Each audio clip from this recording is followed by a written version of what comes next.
Hello friends, வணக்கம். இன்றைக்கி கந்தசஷ்டி பாராயணம் பண்ணதோடு 3வது நாள். நல்லபடியாக இன்றைக்கி படித்து முடித்தாச்சு. இன்றைக்கி வியாழக்கிழமை அப்படிங்கிறதால எப்பொழுதும் நம்ம குபேர பூஜை செய்வேன். அதனால் அதையும் சேர்த்து இன்றைக்கி லக்ஷ்மி குபேர பூஜையும் செஞ்சு முடிச்சிட்டேன். பிரசாதம்னு பார்த்திங்க அப்படின்னா மாதுளை முத்துக்கள் வச்சு இன்றைக்கி படைச்சி முடித்தாச்சு.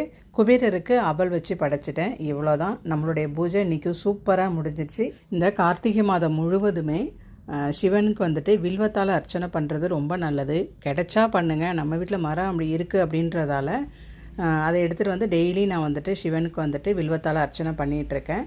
அந்த பூஜையும் முடிஞ்சது. அதுக்கப்புறம் இன்றைக்கி வியாழக்கிழமை அப்படிங்கிறதால குபேர பூஜையும் எப்பொழுதும் போல் பூக்களால் அர்ச்சனை பண்ணிவிட்டு அதுக்கப்புறம் 108 நாணயம், 5 ரூபாய் நாணயம் இருக்குது, அதை வச்சு பூஜையை இன்றைக்கி ரொம்ப நிறைவாக பண்ணியாச்சு.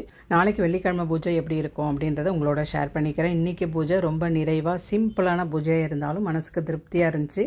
நாளைக்கு வீடியோவில் மீட் பண்ணலாம். தேங்க்யூ.